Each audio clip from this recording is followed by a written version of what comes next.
Ladies and gentlemen, welcome to H.A. Goodman's other channel. Hit subscribe to H.A. Goodman's other channel. Go to H.A. Goodman. We just finished the live stream here. I am not accusing, just for the record, I'm not accusing Dr. Okconor here of committing any crime. Check this out, though. I do believe the Supreme Court will ultimately rule that Biden's pardons are null and void, just like President Trump said. President Trump has won over 93% of his court cases the past year. Check this out. This is very bizarre. I'm not accusing him of any criminal activity. Very bizarre. And hit subscribe to this channel.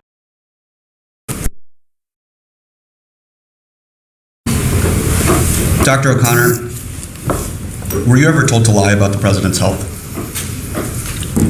On the advice of counsel, I must respectfully decline to answer based upon the physician-patient privilege and in reliance on my right under the Fifth Amendment of the Constitution. I am not a lawyer. I must follow my lawyer's advice in this matter. Let the record reflect that Dr. Okconor has invoked the Fifth Amendment right against self-incrimination. Dr. Okconor, please be very clear. Are you declining to answer the question put to you solely on the ground that you believe the answer will incriminate you? On the advice of counsel, I must respectfully decline to answer based upon the physician's patient privilege and in reliance on my right under the Fifth Amendment of the Constitution. I am not a lawyer, and I must rely on my lawyer's advice in this matter.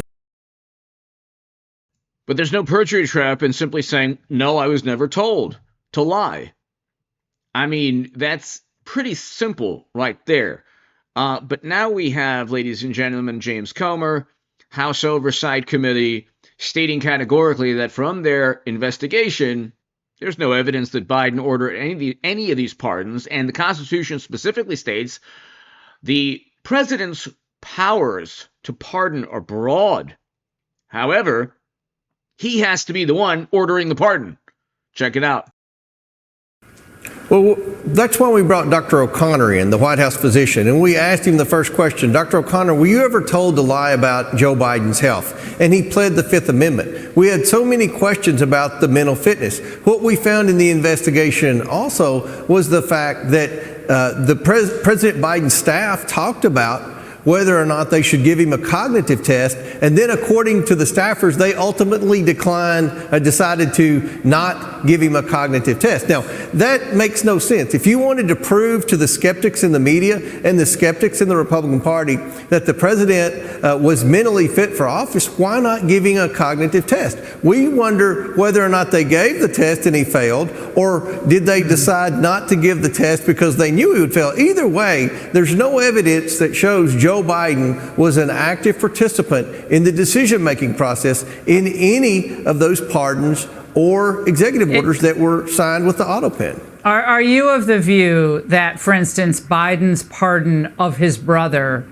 Jim, or let's say Anthony Fauci, are you of the view that those pardons are null and void, given what you know? I am.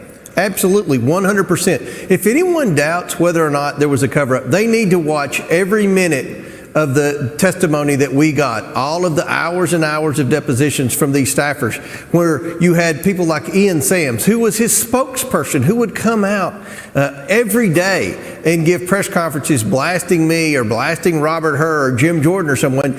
Under oath, when we asked him, how many times did you meet directly with Joe Biden? He said 2 times in 2 years.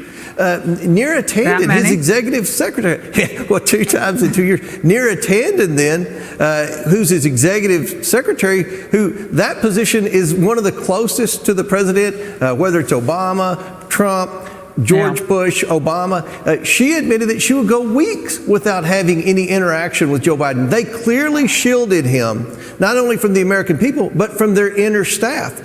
If he was an active participant, there would be notes. There would be notes. The National Archives has no record of notes. There are no emails. It almost looks like they went back and changed their story from he approved it verbally and orally to, we had memos and things like that. There were so many inconsistencies. And I think that the Department of Justice can bring all these people in, especially the 3 staffers and the doctor who pled the Fifth Amendment, and press them for more information, because at the end of the day, the American people know that Joe Biden was in a mental state of decline. He hasn't given, a TV interview since he left office. So there's a giant orange legal anaconda, or a legal orange anaconda, just encircling all of the absurd nonsense pertaining to the cover-up. Democrats forced Biden out because of mental decline. Therefore, his pardons are unconstitutional. This is not only speculation, okay? It's a completely rational viewpoint, considering that George Clooney and Democrats themselves kicked Biden out. And I think, even though I thought Biden was a terrible president in terms of the economy, 21% increase in prices, Russia invaded under his watch, we can go on forever. The issue is that they forced him out after having won a primary. He won his primary. They don't even have functioning primaries. That's yet another scandal cover-up. But here, they forced him out. So therefore, if they didn't believe he had the cognitive abilities to become to remain as president, the Democrats themselves didn't believe that he had the cognitive abilities to actually issue pardons, which points to a whole bunch of other people issuing the pardons. Hit subscribe to this channel. This is H.A. Goodman's other channel. Hit subscribe. Go to H.A. Goodman right now for the live stream below. Thank you.